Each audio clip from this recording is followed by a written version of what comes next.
मोनसे गोजोनथाव खौरां सनितपुर जिल्लानि सिङाव थानाय सारिदुवार हालामनि दलं बस्तियाव थानाय मर्निं स्टार इंलिश स्कुला हायार सेकेन्डारि थाखोसिम बेखेवबाय।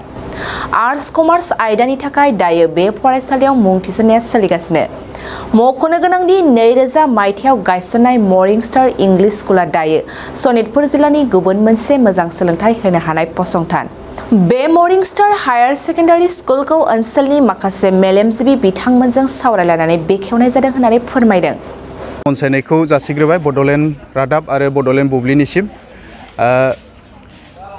दिनै मर्निं स्टार इंलिश स्कुला 2000 सनाव गायसनजादोंमोन। बे स्कुला क्लास नार्सारिनिफ्राय लानानै क्लास 10 सिमल' दङमोन।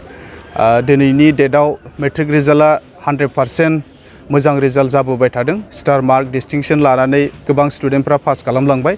लोगोसे बे स्कुलखौ दिनै हालामनि माखासे मेलेमजिबिफोरखौ लानानै जोङो गोबां डिसकास खालामदों आरो हालामनि माखासे मेलेमजिबिफ्रा हास्थायदों जे बे स्कुलाव हायार सेकेन्डारि लेभेलखौ गायसनोब्ला मोजां, बेखौ बयबो आसा खालामनानै बयनिबो बुंनाय आरो बयनिबो मतामतनि गेजेरजों दिनै मर्निं स्टार इंलिश स्कुलाव हायार सेकेन्डारि फार्स्ट इयारखौ जोङो गायसननो थाखाय थिरांथा लानाय जाबाय। जोङो बेयाव जेरैबायदि हायार सेकेन्डारियाव जे साबजेक्टफोरखौ होनाय जायो, आसामिस, बर', इंलिश, बे मोनथाम मिडियामाव जोङो बे हायार सेकेन्डारिखौ गायसननो थांगासिनो दङ। लोगोसे एडमिसना सोलिगासिनो दङ। रिसेन्टलि पास आउट जानाय माखासे मेट्रिक केन्डिडेट स्टुडेन्टफ्रा गोसो खुसि फैनानै गावनि हामजानाय बायदि साबजेक्टफोरखौ बासिनानै लानो हानाय फेसिलिटिखौ जोङो मर्निं स्टारावहाय जोङो खालामनानै होनाय जादों। लोगोसे बेयाव आर्ट्स कमार्स जोङो मोननै स्ट्रिमखौ जोङो प्रेफारेन्स होग्रोदों गिबिसिनथारैहाय। बिनि उनाव जोङो साइन्सखौबो जोङो बेबस्था लागोन नेक्स्ट बोसोरनिफ्राय। दा गोजोननाय बाथ्राया बेनो, जायफ्रा मेट्रिक केन्डिडेट पास जाबाय, मोजां रिजाल्ट लानानै फरायनो गोसो जानाय स्टुडेन्टफ्रा फैनानै मर्निं स्टार हायार सेकेन्डारि स्कुलावहाय लांफैनो हागोन आरो एडमिसनखौ खालामनो हागोन। Thank you. खौरां जोंनि बे सारिदुवार सिंलिमारा गेदेर बे ओनसोलनि थाखाय, मानो होननानै बुङोब्ला मर्निं स्टार इंलिश मिडियाम स्कुला देग्लायनिफ्राय हायार सेकेन्डारि फार्स्ट इयार खुलिसिगोन। गासैबो जाजोब्बाय। बावहाय गासै मोनथाम रावै सोलोंथाइ होनाय जागोन। बेनो जाहैबाय इंलिश, बर' आरो आसामिस। देग्लाय 2023 मायथाइयाव आसाम सोरखाराबो बर' बिजोंजों हायार सेकेन्डारि साबजेक्टखौ बर'आव फरायनो मोनसिगोन एबा फोरोंनो मोनसिगोन मोनसे गनायथिखौ होबाय। बेनिखायनो बे खाबुखौ लानानै जोंनि बे सारिदुवार हालामनि गंसेल' गोजौसिन उदालगुरि सार्कोलजों दैदेनजानाय फरायसालि बे देग्लाय हायार सेकेन्डारि फार्स्ट इयारखौ जागायजेननो आखायाव लाबाय। आरो बेनिखायनो मोनथाम रावै फोरोंनो थाखाय साखाफारा जाबाय। बेनो जाहैबाय बर', ইংৰাজী আৰু অসমীয়া।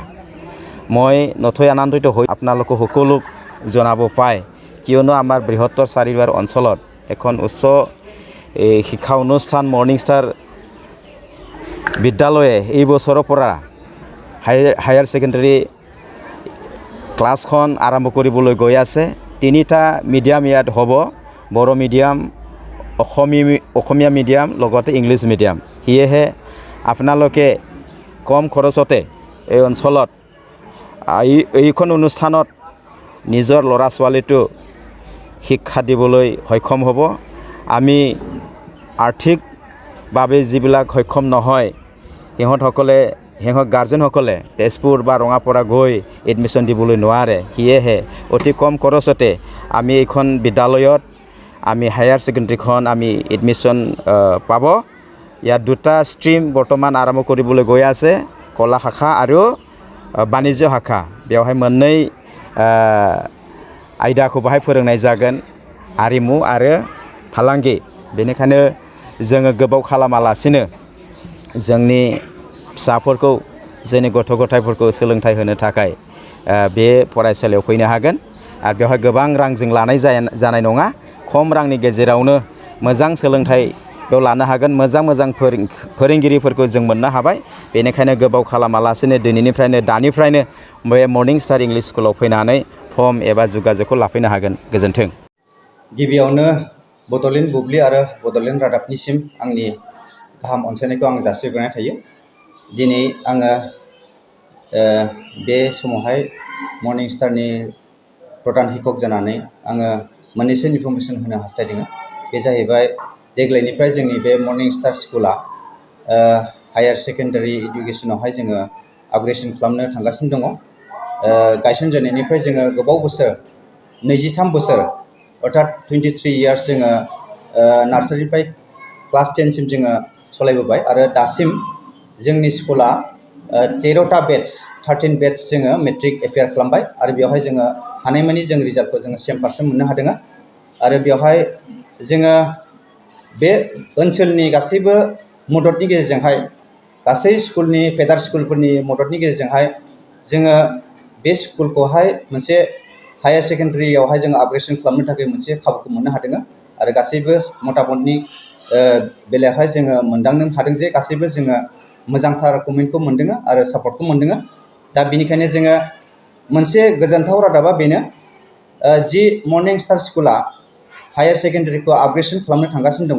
बेजों लोगोसेनो गभर्नमेन्टनिफ्राय मोनसे नटिफिकेसन फैदों आरो बे नटिफिकेसना बेनो देग्लायनिफ्राय बर' बिजोंजोंनो जोङो बे गोजौ जिथुनिखि এই স্কুলৰ লগত 2008ৰ পৰাই জড়িত হৈ আছোঁ। মাজত মোৰ গেপ আছিলে, গতিকে মই ষ্টাৰ্টিঙৰ পৰাই স্কুলৰ লগত জড়িত আৰু ইয়াৰ সদায় ভাল হোৱাটোৱে কামনা কৰোঁ।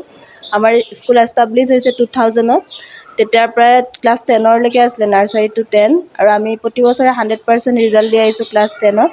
আৰু এই বছৰ আমি নতুনকৈ এটা ষ্টেপ ল'ব ষ্টাৰ্ট কৰিছোঁ, high secondary arts and commerce, আৰু 3টা মিডিয়ামতে হ'ব, ইংলিছ, বড়ো আৰু আছামিজ মিডিয়ামত। গতিকে আজিলৈকে ইয়াৰ অঞ্চলৰ ৰাইজে আমাক সহায় সহযোগিতা আগবঢ়াইছে। তেওঁলোকৰ সহায়ৰ কাৰণে আমি ইমানখিনি আগবাঢ়িব পাৰিছোঁ। আগলৈও তেওঁলোকৰ সহায় আমি আগুৱাই যাম বুলি আৰু সকলোৰে সহযোগিতা আমি কামনা কৰিছোঁ। আমাৰ এডমিশ্যন এতিয়া চলি আছে, আমাৰ এডভাৰটাইজো কৰি আছোঁ আমি। অলৰেডি আমাৰ ফৰ্ম ওলাইছে, গতিকে সকলোৰে সহযোগিতা কামনা কৰিছোঁ। এডমিশ্যন আহিব বুলি আশা কৰিছোঁ। বুবলি আৰু বডোলেণ্ড ৰাদাব ধন্যবাদ দিছোঁ এই সময়ত আমাৰ মৰ্নিং ষ্টাৰ ইংলিছ স্কুলত অহাৰ বাবে, কিয়নো যি 2000 চনৰ পৰা ষ্টাব্লিছ হয় এই মুহূৰ্তত 2023 আৰু 24 বৰ্ষত আমি হাই ছেকেণ্ডেৰী আপগ্ৰেডেশ্যন কৰিবলৈ আমি কৈ আছোঁ। আৰু সেয়েহে এই সময়ত যিসকল ইচ্ছুক প্ৰাৰ্থীয়ে এই morning star English school high secondary স্কুলত আহি তেওঁলোকৰ নাম ভৰ্তি কৰিব বিচাৰে, তেখেতসকলে আহি খুব কম খৰচত বা খুব ভাল শিক্ষা এটা আমাৰ এই মৰ্নিং ষ্টাৰ ইংলিছ স্কুলত গ্ৰহণ কৰিব পাৰিব। গতিকে এই সময়ত মই অনুৰোধ জনাইছোঁ। বিশেষভাৱে ধন্যবাদ।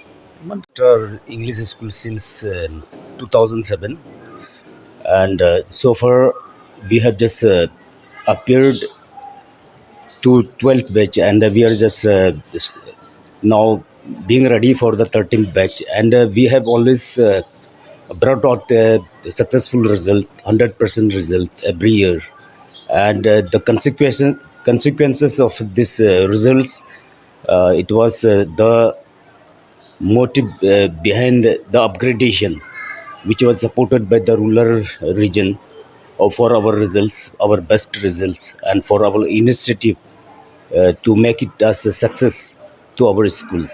And we hope that we will, the staffs over here along with the principal and its members, faculties, we will always try to bring our school to a higher that point for its colorful results. And we are blessed with this present situation.